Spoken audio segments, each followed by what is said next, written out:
Good afternoon. My name is Regina Hopkins. I'm with the DC Bar Pro Bono Center. I'm here with two people from the law firm of Buckley-Sandler, Elizabeth McGinn and Jim Shreve, and they are going to be giving a presentation on W-2 fraud and the potential risk for nonprofits. What is interesting is that just last week the IRS sent out an urgent alert to all as part of their newsletter saying that cyber thieves are specifically targeting nonprofits now with a lot of their scams about cyber theft. And so I couldn't have been more timely than the fact that the IRS just announced that as an area of concern for them. So with that, we'll turn it over. Just a couple of things.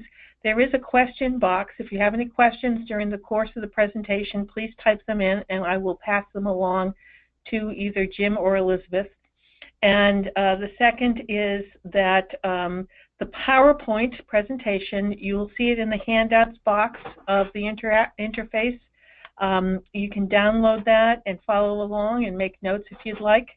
And with that, I'm going to turn it over to Elizabeth, who will start. And thank you, Elizabeth. Thank you, Jim, for taking the time to make this presentation. I turn it over to you. Thank you, Regina. Good afternoon, everyone. Thank you for joining us today for our webinar, W-2 Fraud, a Privacy Risk for Employees and Nonprofits. My name is Beth Megan, and I'm a partner at Buckley-Sandler and co-head of the firm's Privacy, Cyber, and Data Security practice. Also participating today, as Regina mentioned, in this webinar is my colleague, Jim Shreve. Jim is counsel with Buckley-Sandler, where his practice focuses on privacy, data security, and cyber risk issues. He is an advisor to companies addressing complex issues involving confidential information and the systems where such information is stored and transmitted.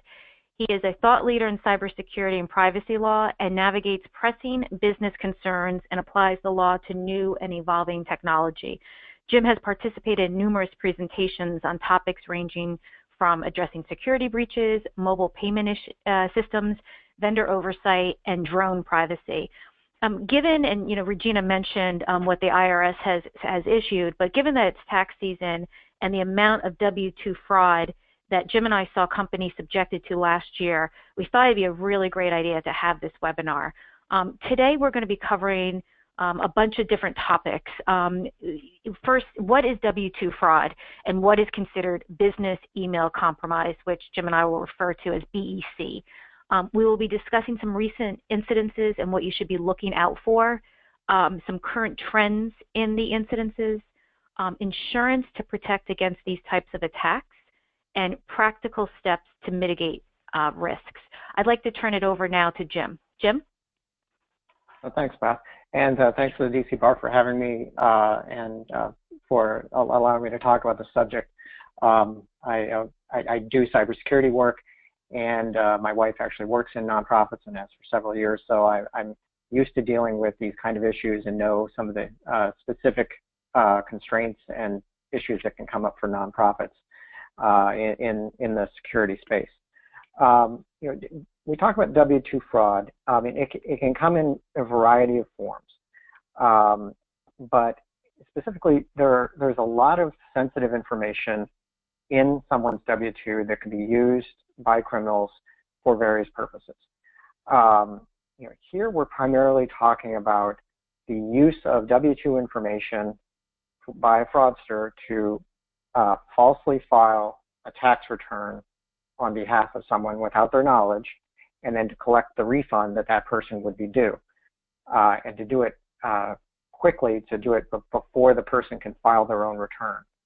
And so the person who is the subject of the fraud might not find out about it until they actually try and file their taxes and receive a message that, no, your return has already been filed.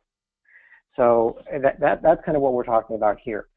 BEC, as Beth mentioned, a business email compromise, it also has many forms it can come through. It can be through a true compromise of someone's credentials, so that someone has inadvertently given their credentials to someone else, or there's been a phishing attack to trick someone into giving over their username and login or something like that. I know nonprofits can be particularly vulnerable to lost credentials because quite often there will be accounts that will be shared, and so multiple people will be using the same username and password on accounts. So that can be particularly of concern. Business email compromise can come from spoofing. So someone sends an email that purports to be from someone else, and it looks kind of right, but they didn't actually steal the credentials. They just made it look like it came from some high-ranking official in the organization, because that's typically who the sender of these emails is. Or as I mentioned, you can have a phishing email. You can have somebody, could, even just a blatant attempt without trying to really impersonate, can just try and send an email to someone they think would be a good target for obtaining information. They send the email, and see if they get someone to respond back on it. The intent of a business email compromise can vary quite a bit as well. Here we're primarily looking at the sending of an email, usually from somebody high-ranking in the organization, that requests copies of company W-2s. It can also be used, and we'll mention a little bit in a bit, for wire fraud. So that someone sends an email that says, okay, we have a contract with somebody now. Could you please send, wire these funds to this bank account? And they'll give the information. So there's a variety of ways that these all can happen, but we're going to focus in on sort of one way that we're usually seeing with this that involves use of W-2 fraud. I'll pass it back to Beth. Thanks, Jim. Unfortunately, the BEC scam continues to grow, evolve, and target businesses of all sizes, including nonprofits. The scam has been reported by victims in all 50 states and in 100 countries. Reports indicate that fraudulent transfers have been sent to over 79 countries, with the majority going to banks located in China and Hong Kong. The FBI has reported $3.1 billion in losses since January 2015, and it's likely the number is higher since there are numerous incidences that go unreported. Unfortunately, there could be also uninsured losses too. During the FTC's Tax Identity Theft Awareness Week, and that was in February, the FTC reported that in 2016, 34% of the identity theft complaints to the FTC concerned taxes, employment, or wages, falling from 45% in 2015. The FTC also reported that the total identity theft complaints to the FTC was also down, dropping to roughly 400,000 in 2016 from 490,000 in 2015. Now, while the numbers have dropped a bit, from 2015, the numbers are still very high and remain a very large concern for businesses who fall victim to this and also law enforcement. What the FTC has noticed recently is IRS imposters. They saw a lot of scam callers who call saying that they're the IRS or law enforcement and that they're going to arrest or fine you unless you immediately pay them for taxes you supposedly owe, and paying by wire fraud. And Jim touched upon this, and we'll talk more about that. The FTC received roughly 118,000 complaints about IRS imposters in 2016, and this was up 22% from 2015 and 125%, believe it or not, from 2014. Today, this morning actually, the FTC released an annual summary of consumer complaints, and now imposter scams are the second most common consumer complaints. The first is debt collection. The third is identity theft. So these imposter scams have bumped identity theft to 3. Most of these scams, you're seeing the states that really get targeted are Florida, Georgia, Michigan, and Delaware. Those are the states that seem to have a lot of that. That doesn't mean that other states aren't victims to this. One interesting imposter scam happened last fall, and it was in the press, and it's been in recently, the police raided a series of call centers in India. And the callers were claiming to be officials with the IRS or immigration, and would present those that answer the phone with the ultimatum, as I mentioned, like pay us or we'll fine you, arrest you, or deport you. The DOJ filed an indictment, and over 60 people were charged. And this particular network was responsible for over 1.8 million calls to U.S. taxpayers, and defrauding over 15,000 victims out of $300 million. And about 50,000 individuals suffered ID theft. Unfortunately, the authorities in India were only able to make arrests at this call center. There were numerous others, and by the time they got there, they had just, completely cleaned out the buildings. The whistleblowers, the two that had, highlighted this to authorities, and both Indian and also U.S., said within weeks of this closing, there were other pop-up call centers that were targeting Americans with different types of scams. So the IRS, the FTC, DOJ, FBI are very well aware of what's going on with this. Already in 2017, and it's not even, we haven't even finished our first week in March, there have been numerous BEC data breaches, much higher at this time this year than last year. Roughly 44 organizations have disclosed BEC-related data breaches, each one resulting in compromised W-2 data. These attacks have affected at least 65,000 taxpayers. That's gone up from 45,000 just a week or two ago.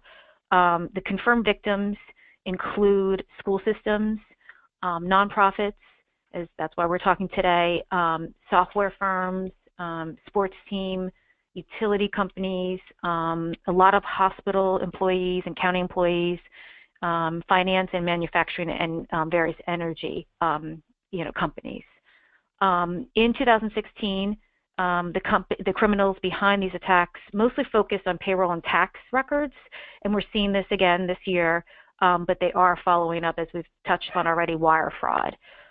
So many companies have lost both employees' W-2s and thousands of dollars due to the wire transfers. Next page, please.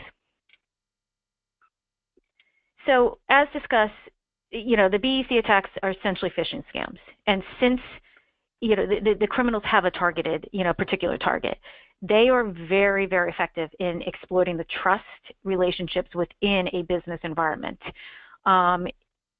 In the majority of the reported cases from last year and this year, we are seeing attackers forge an email pretending to be the victim's organization CEO or CFO or another high-level manager. The message is usually sent to someone in human resources or payroll, and the attackers clearly identify the type of data they are after. We have seen situations where an outside third party, like an accountant or payroll, sends an email to HR requesting PII or W-2 information. We've also seen emails from a lawyer saying that they need information because they're handling confidential or time-sensitive matters. And these types, the confidential, time-sensitive, can occur at the end of the business day or work week, and can be timed to coincide with the close of business for some international financial institutions. Some examples we're seeing, I will read those to you. Kindly send me the individual 2016 W-2 and earnings summaries of all W-2 of our company staff for a quick review. Can you send me the updated list of employees with full details, name, social security number, date of birth, home address, and salary? I want you to send me the list of all employees and their W-2s for 2016. I need them in PDF file type, and you can send it as an attachment. Kindly please list and email them to me ASAP. Now, would any of those requests sound like your CEO or CFO? Would anyone in admin, request these records using this particular wording? They may sound odd, reading them aloud, but they're working. Many cyber criminals have used customized email templates because they've gotten into the system and compromised the company accounts to pull off these types of scams and the wording. The attackers are savvy enough to know how to word their message to match the style of the person it's supposed to be, because they're in the system For instance, if your CEO is, Andrew, or CFO is William, but they go by Andy or Bill, they're able to get in and craft that so an employee, really thinks it's the actual person. Also, the employees that are being targeted, are, typically, they are not the CEO or the CFO. They are people that report to these individuals, and they want to please their requester. So they fall, prey to this, given how the emails are worded, and also wanting to make sure, and it's part of their job, they may have, they have access to this information. So that's what's happening. It's many times it's a second email that the individuals get that alerts them like, hey, that's odd. And then by that time, as Jim and I have worked very closely with the IRS and FBI, they've told us it's within hours where the damage has been done. So by the time they get the second email, it could be a few days, a week, and it may be too late. Unfortunately, these types of attacks can't be fixed with a single tool or security product. Successful attacks are the result of humans just being humans. They're a result of poor data control policies, lack of training, and lack of communication. And we're going to talk later on how we can help guide through that so that you all are not a victim to this. I'd like now turn Jim to the current trends. Thank you, Beth. Beth mentioned, these trends are continuing from past years. They're increasing on the whole, and they're also morphing a bit. That cyber criminals will seek out the lowest hanging fruit. And so if they've been trying this kind of thing the past few years at larger organizations, maybe they'll decide, okay, we're going to try smaller organizations. And whereas on the variant of DEC on wire fraud, it might make more sense to go after an entity with large sums of money in the bank accounts. With W-2 fraud, the target really is to find as many employees who are going to receive refunds on their income taxes as possible. And so a smaller organization might work just as well for that. And so if you're finding large awareness at the big organizations, move on to somewhere else, go after someone. And so as Beth mentioned, we're seeing this year increasingly nonprofits, small businesses, school systems being targeted. All this said, the basic patterns to the attack remain the same. It still typically involves an email that purports to be from the CEO or the president of the organization, the managing director, to someone who handles HR for the company. And it can be, I don't want to say that it's exclusively internal. Sometimes they will send it to someone who does externally takes care of HR. Requesting the W-2s or W-2 type information that would enable them to then file tax returns from someone. Typically, this is happening most of the attacks are happening soon after January 30th. And so, now we're halfway through this tax season. So I would say that probably a majority of these attacks that have happened or that are going to happen have happened already, but they still could happen. Criminals are still going to go out there and try and do this, and they do it early because they have to file before the actual individual files. And so the sooner they can do that, the better their chances. So what that means is it's definitely worth going back in your organization, looking back, saying, okay, did we see anything suspicious? Since, go back since the beginning of the year, but certainly since the end of January when the W-2s had to go out, that would indicate that we might have had this kind of thing. Maybe we didn't recognize it at the time, but now looking back, this may have been what it was. So I think that's very worthwhile to consider. And then as I mentioned, increasingly we're seeing criminals looking for that low-hanging fruit. If they know an organization is vulnerable to this kind of thing, they'll go right back to the well. And so an example of this might be they tried the W-2 fraud, and it's successful. They're able to obtain that information, and so they followed up with an email request, from the head of the organization to someone in finance, saying, okay, now can you please send this wire transfer to this bank account as quickly as possible. And maybe they're even savvy enough that knowing organizations are reeling from this kind of W-2 fraud, they might say, okay, we have to pay for a new security system because obviously we have a problem. And then that is a ruse to try and get someone to wire funds to them so that they can take advantage of the organization that way as well. Jim, can I interrupt? Just to tell us an anecdote. Yeah. This is Regina Hopkins from the Pro Bono Center. I had a friend of mine, who works for a nonprofit in D.C., and she went out to lunch one day, and when she came back like an hour later, one of the people in finance said, "Oh, we're just about to send out that wire transfer you asked for."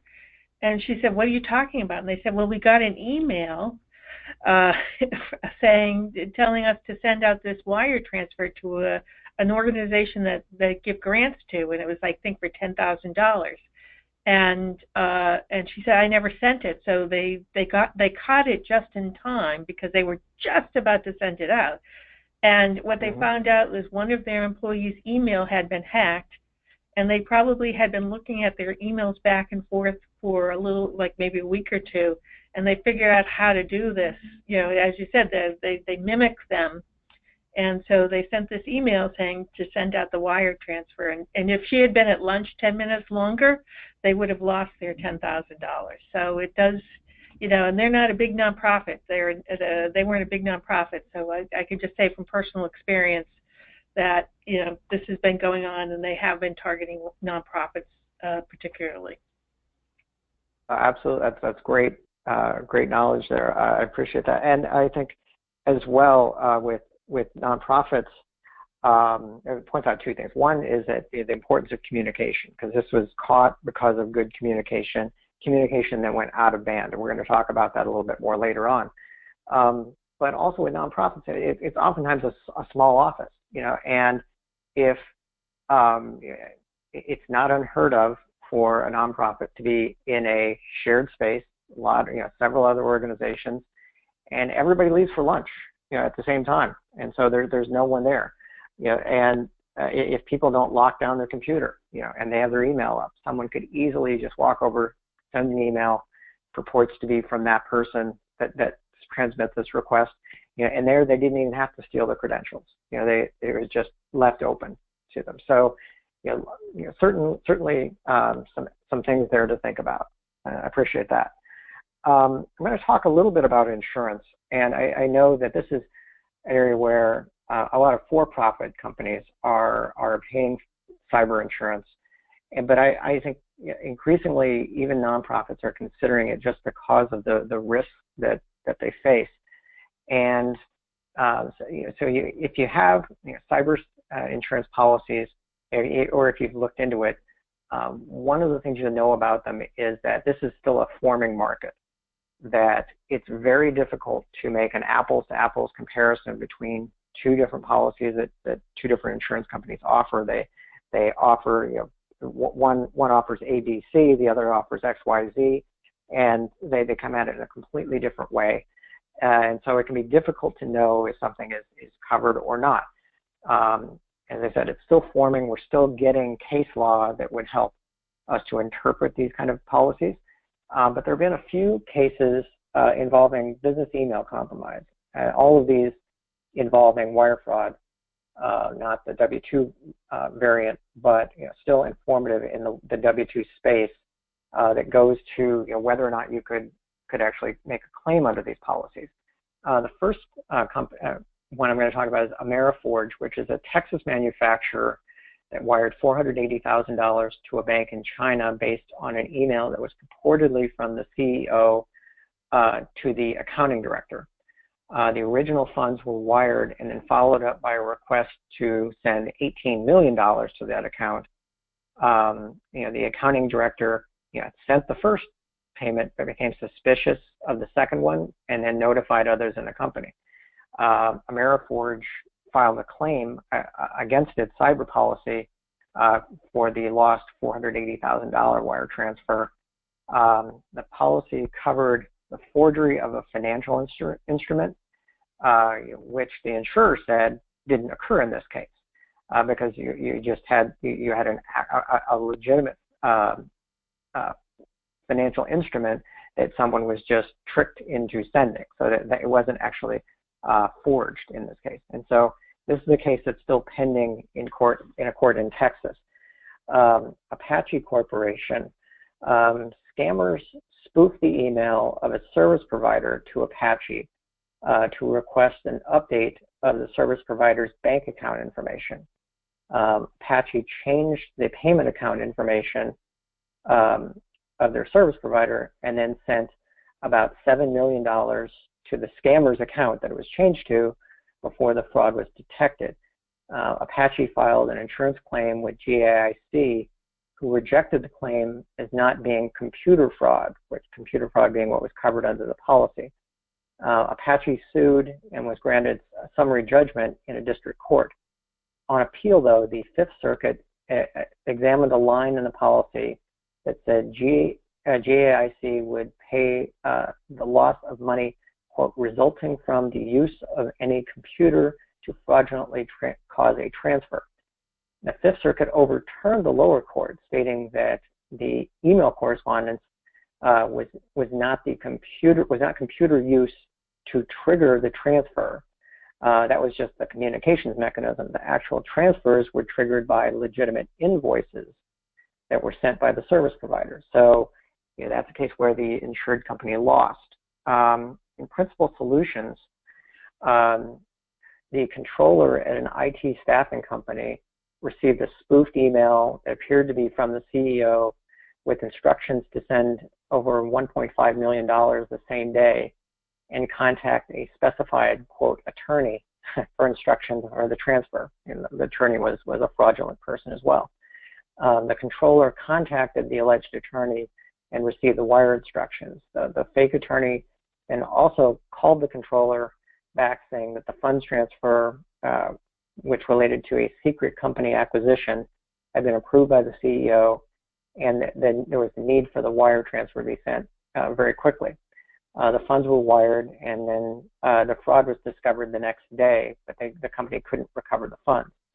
The insurer denied coverage under a commercial crime policy, saying that the loss did not result directly from a fraudulent instruction, and that other events between the spoofed email and the transfer had intervened. The federal district court here in Georgia said that the policy was ambiguous on intervening events and that the insurer's interpretation would render the funds transfer fraud coverage almost pointless. So here the judgment they gave summary judgment to the insured company. All these cases hinge on specific language of the policy and will be very fact sensitive. For BEC cases, certainly read closely the language on intervening events in your policy and look at that if you're considering a policy, because that can be very important in these kind of cases as you move forward. Thinking about a few other issues, sorry, is this, Ask, is this you or is this, I'm sorry. No, that's me, sorry. No, sorry, Jim, yes. Sorry. First thing, is it a security breach? No, thank you. Is it a security breach? And in not all cases will it be. Frequently when you have a W-2 incident, it's going to be a security breach because it involves an individual's name and social security number. And so when you have those elements, those are almost always going to be, or always be, personal information under state breach notice laws. And it's important to note that the applicable law is going to be the law of the person to whom the data relates. So if you're in DC you experience a W-2 incident, you're going to need to consider not only DC law, but quite likely Maryland law, Virginia law, possibly some other states as well, depending on where the employees reside. And so that may require you then to not only notify the employees, which you probably were going to do anyway, but to possibly notify other agencies, state agencies like the attorneys general or other regulatory agencies. When an incident happens, when there's been a security breach, regulators or AGs quite often will come in and say, this happened, let's see your incident response, let's see your security program and your incident response program. That's very common, particularly if you have an incident that involves individuals in Massachusetts or in Indiana, but any AG can do it. Maryland has been a pretty aggressive AG on security breaches as well. And then you also have to consider contractual issues. If the incident in some way involves another entity, if you're maintaining information on behalf of someone else, or if you have a service provider, you need to look at the contracts you have with that entity, because those contracts may require you or may require the other entity to go beyond what their legal requirements are. Things to think about are the involvement in an investigation. So we discovered this happened, but we now, under our contract with this other entity, we have to let them know, and we have to bring them into the investigation. And they may have some say on how the investigation is conducted, or on any communications that are sent out to the individuals that are involved, to AGs, or to the media, if you need to tell the media about an incident. And then you also need to consider the reputational risk. If this gets out that an incident happened, it could have an impact on the reputation of the organization. You're telling people you want to give you money. You may have to convince them that we've taken care of our security, that we're adequately securing information on donors and on employees as well. And then you think about employee relations. This can be, if poorly handled, these incidents can be very difficult on employee relations. And employees can then sometimes not trust the organization to do what's right or to secure their information. So think about these in advance, and then also think about these issues as you're dealing with the incident itself. When you're addressing an incident, one thing to think is that you should have an incident response plan in place before you deal with any of these kind of things. And it's best to deal with a W-2 incident under that plan. So ideally, then you would alert an incident response team, at a nonprofit. That might be a small group, and it often may involve people who are outside the organization. Make sure you're involving everybody who's necessary to dealing with an incident, to investigating what happened, and to addressing it, but no more. You can't involve everybody in the organization in that process. And so you have to think about all the internal and external resources you're going to have in place in advance. You think about your legal counsel. That it's quite common for nonprofits to rely mostly on outside legal. If you bring in your attorneys, they may have experience in dealing with these incidents and may be able to protect some of the decision making that goes into addressing an incident under the attorney-client privilege, which can be very important. See what you can do immediately. Can you recall the message that the W-2s went out with? Can you recall the wire transfer that went out? See if there's something you can do right away. Quite often there's not, but it's certainly worth seeing if you can. And then also, don't assume that if you discovered an incident or a possible incident that was the first one. It may be that you discovered number 3 in the line or number 5 in the line, and this is just the first one that somebody alerted someone to. So go back and look as you're addressing this current incident to see if there have been earlier ones as well. Beth, you have some thoughts on the IRS. Right. It's really important that, when you're subjected to this, to contact the IRS and law enforcement. as Jim mentioned, your incident response team, and I'll go into a little bit more of that later, your plan and everything, but you should have these individuals, these organizations, at your fingertips, their phone numbers. If possible, develop relationships within the FBI, IRS, Secret Service, so you have a direct person to call. In-house counsel, external counsel, most likely will have those. They will be your best friend. They want to help the company. They want to help the victims. So it's really important to develop those relationships beforehand if you can.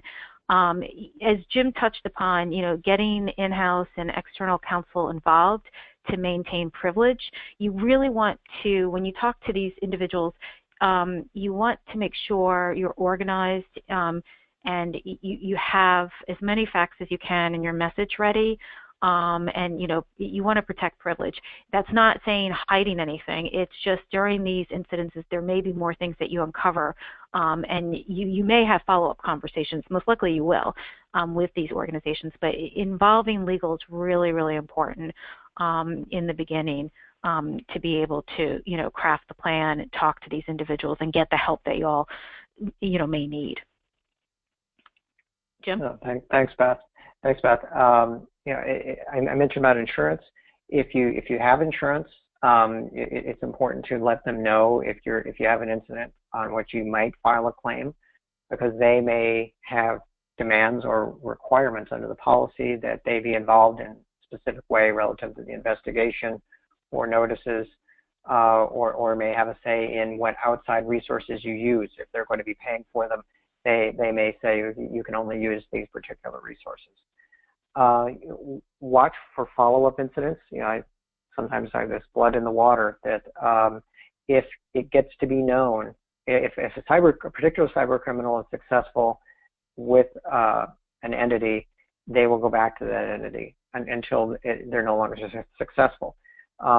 They will also sell. They will monetize anything they have, and so the knowledge that they have that a particular organization can be vulnerable is something that they will sell out on the dark web.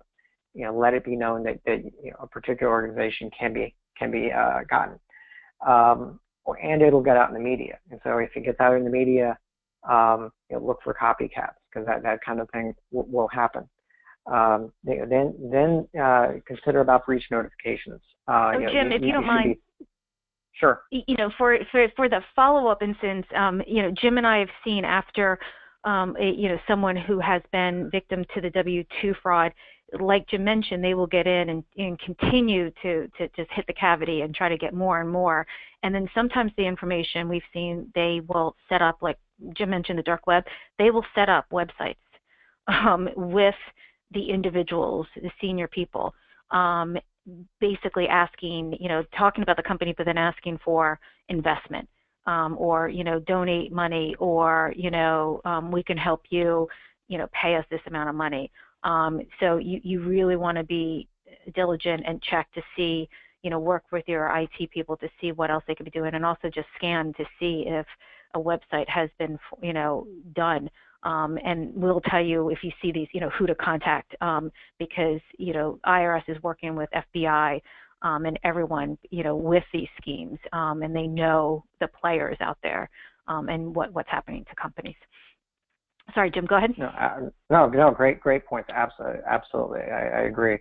Talking about breach notifications, it's just something you want to keep in mind during the entire process. And it's something you're going to have to do investigations around as part of addressing the incident.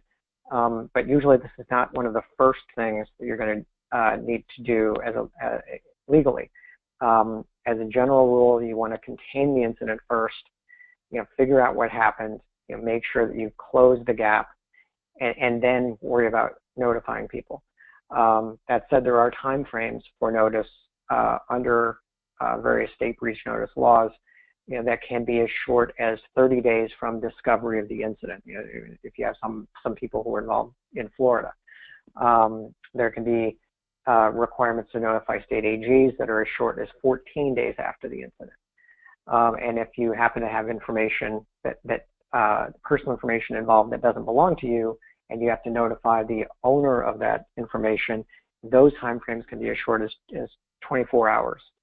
So that's all things to keep in mind, but in general, the notifications are going to come after you at least started to remediate an incident. And then finally, apply what you've learned, which is learn from your own incidents. If you have something, make sure it doesn't happen again.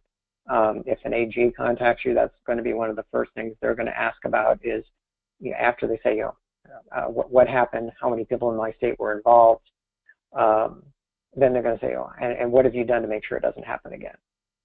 And so think about that for your own incidents as well as ones that you hear about in the news. That it can be a great training exercise to think about if something happened at a similar company, similar organization to yours.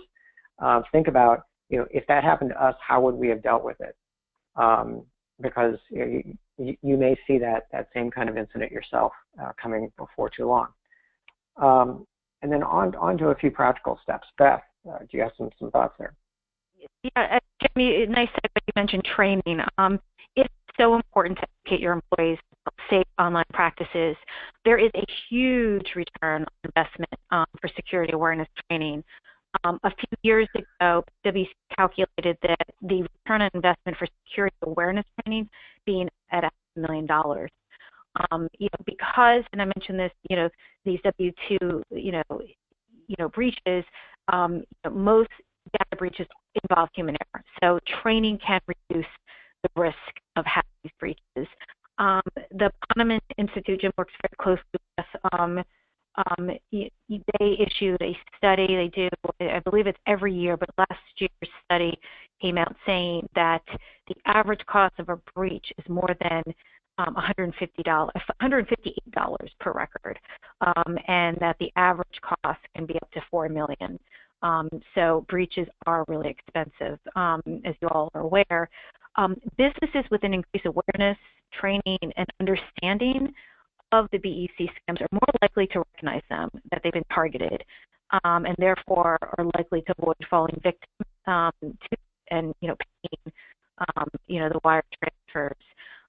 Companies that have robust internal prevention techniques at all levels, and particularly the frontline employees who we've mentioned may be the recipients of the initial attempt, have proven very successful in recognizing and deflecting BEC attempts.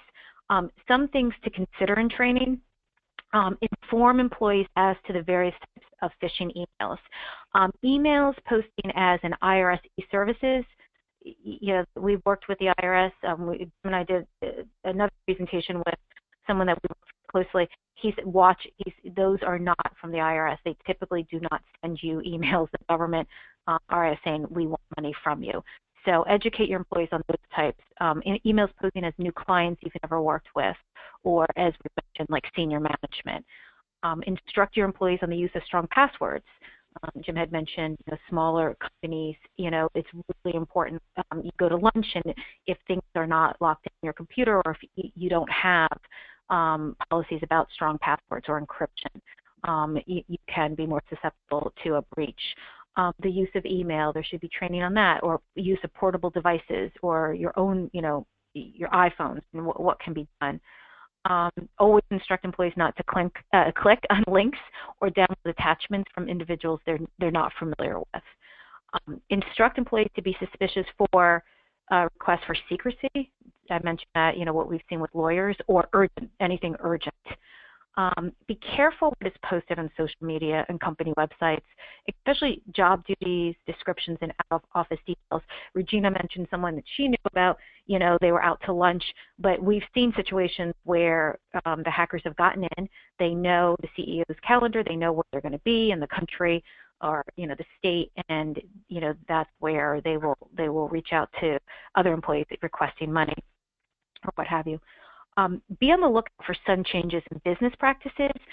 For example, if a current business contact suddenly asks to be contacted by personal email address, or they said change jobs, and it just seems unusual, be really careful with that. Pick up the phone and ask.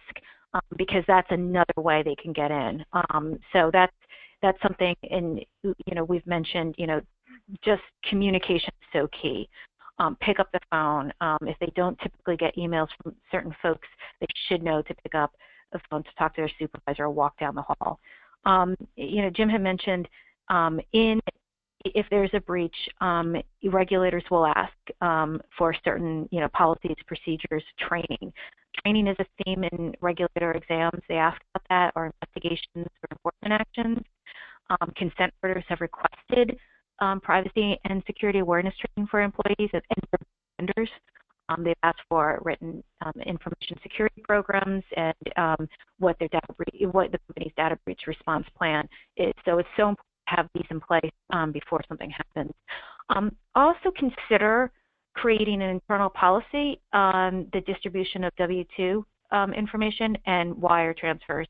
It could be a very short policy, but consider doing that in light of the activity that we're seeing and will continue, unfortunately, to be seen by these hackers.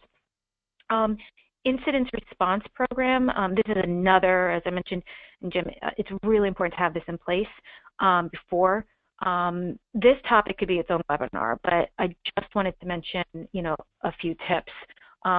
Jim mentioned incident response team, really important to have one.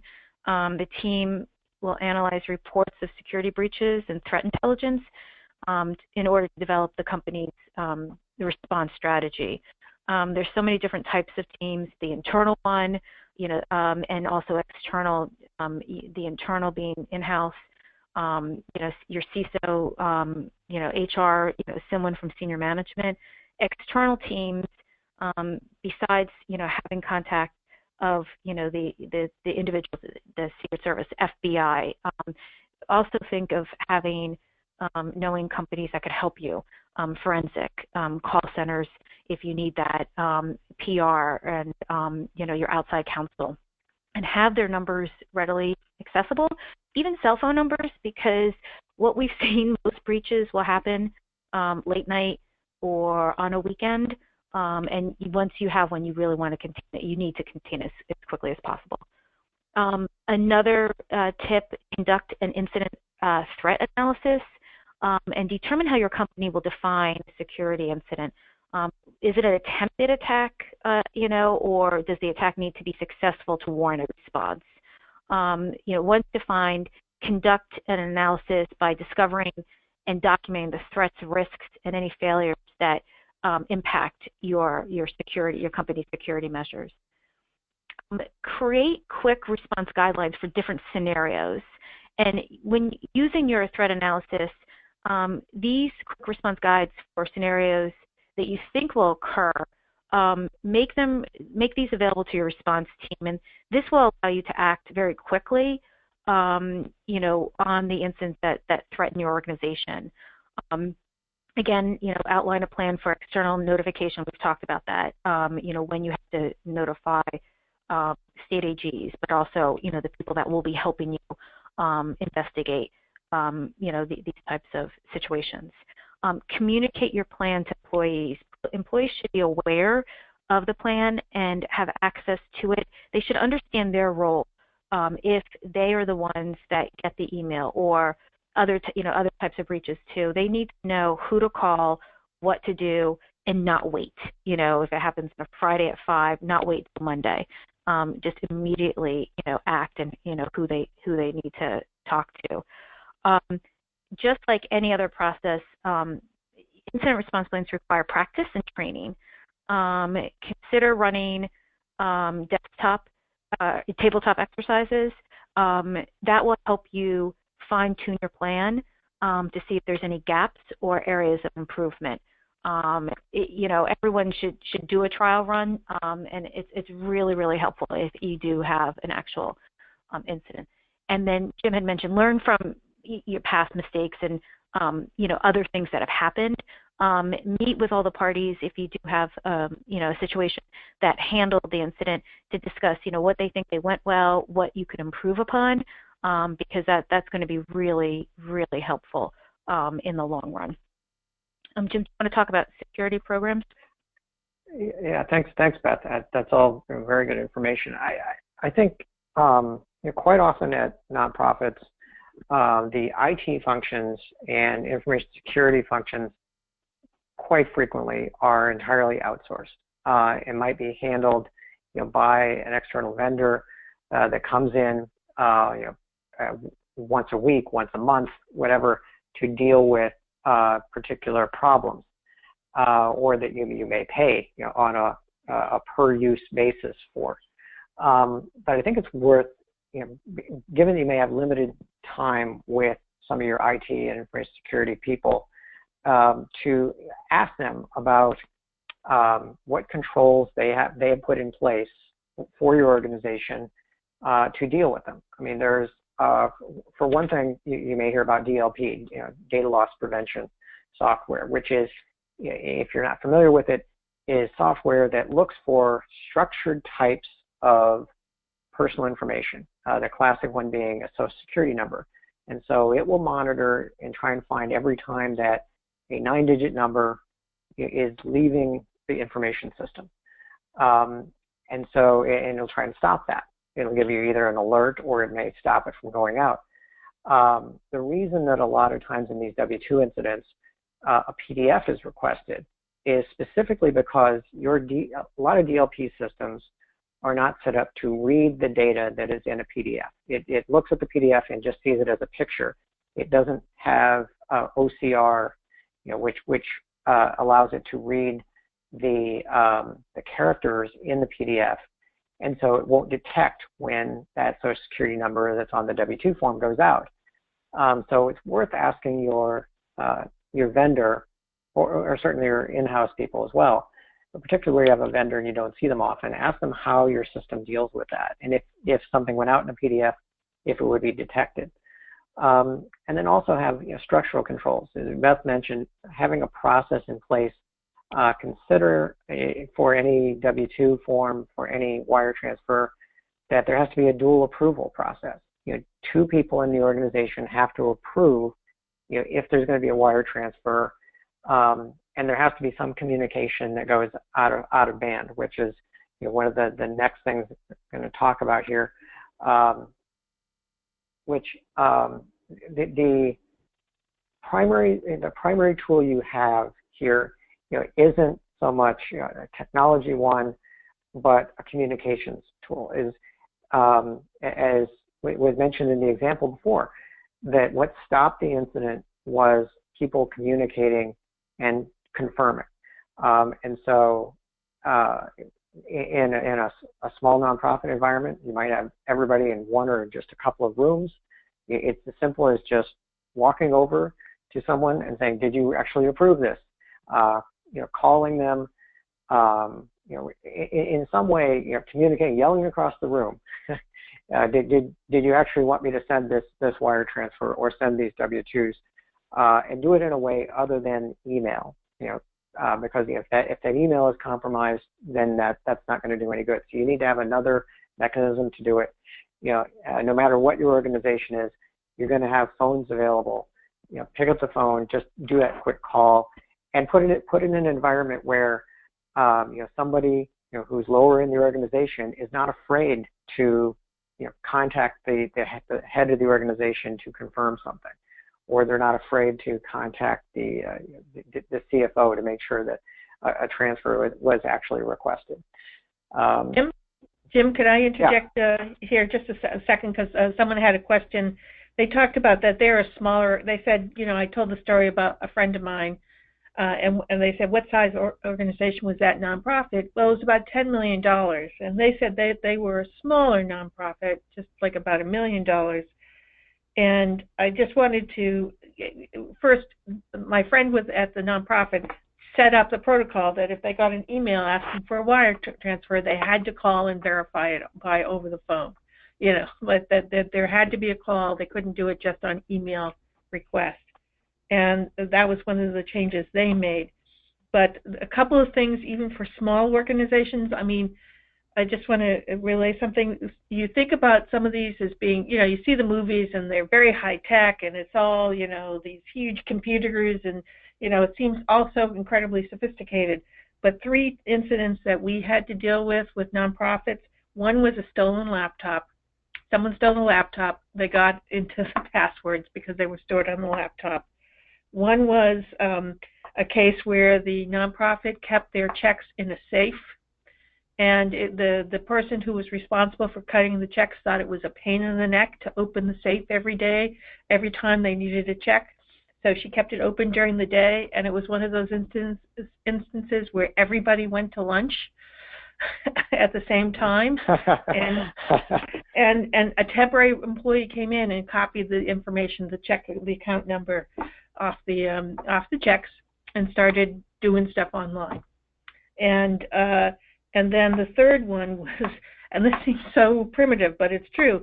Someone just threw records away in the trash, and didn't shred them before they. And someone went through the trash. Someone who was cleaning or something went through the trash, got the records, and the bank statements or whatever it was, or credit card statements, and because they weren't shredded. And sometimes the change is nothing more than buying a shredder, and it's just one of those things where, some of the incidents that people called us and asked us to help them with have involved pretty low-tech stuff, but once the information's out there, then people can make use of it. So I just wanted to add that to what you were saying.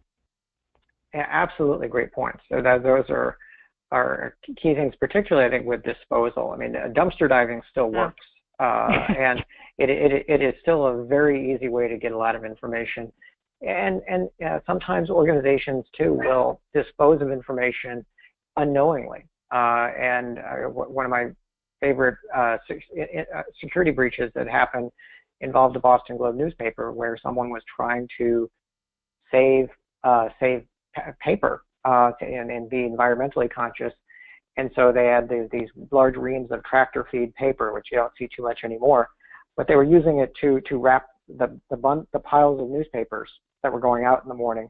And then it turns out in this case, they were using tractor feed of information on subscribers. And so it had subscribers' payment information all over these papers that were being used to bundle the newspapers. And they went out one morning and somebody realized it, and so they were sending trucks all over Boston one day to try and reclaim this, to get this information back, and it ended up being a big problem. So sometimes you try and do something good, and something bad like that can happen from it. So just think about it, be aware of how the information is leaving the organization. And dumpster diving is still, Jim, I mean, that's right on. I mean, we've seen it where the criminals know, and they know, like smaller insurance companies or tax preparers, and they can lurk in the background. And a common mistake, I mean, innocent is just these companies throwing things out, and they leave for the day, and the criminals go in trying to see if there's anything, a social security number in there. So it's almost, they're kind of casing places, hoping that someone makes an innocent mistake. And there have been situations where even reporters will go in to try to get a story. I've seen this many years ago, where they were looking in dumpsters to see if the insurance company or the tax preparer properly disposed of things, and then it hits the media, and it can cause a lot of problems. So those non-technical, Regina, as you mentioned, are still very much in play today. Yeah, very good. And I know we're running low on time. Beth and I have included several slides in here with links to useful information, a lot of it from the IRS, or from other agencies such as the FTC, on particular steps that can be taken to help prevent W-2 fraud or BEC more generally. We're not going to go through these on the call today, but they're in the slide materials. A lot of good stuff to look at there.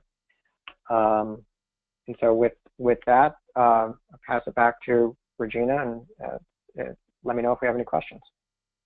Yeah, Beth, Jim, first off, thank you very much. And two things. The first one, we had some question about what do cyber policies cover. And you hear about the consumer policies, or I don't know if they're policies, but consumer services like LifeLock and stuff like that, where they talk about, and they cover the cost of like attorney's fees and stuff like that. The commercial cyber policies, do they I assume they cover those types of expenses, but do they actually cover the cash loss as well? So that if you inadvertently, well, this is the question, I mistakenly send something or do something, and $10,000 goes out the door. Does the policy cover the actual cash loss, or just the cost of investigation and fixing things up? I think the answer, unfortunately, it varies a lot. And so in the three cases I cited to, they all involved wire fraud, and the insured claimed that the policy should cover those actual losses in addition to the investigation costs, remediation costs, and so forth. But even on those remediation costs, there can be wide variation on what is covered. Some will cover your attorney fees, some will not. Some will cover attorney fees, but only to consultant fees, forensic fees, only to a particular amount. And it's your responsibility beyond that. They may only pay for it if they can use particular providers for it. So you'll have like an in-network and out-of-network kind of thing. So I think that you'll find significant variation among these. If you're shopping for it, to the extent possible, make out a list of the factors that you want to be covered, and specifically ask how those are covered into the policy, going in. Just because when you read three of these policies, they're all going to read in a very, very different way, and what they cover may vary, very significantly.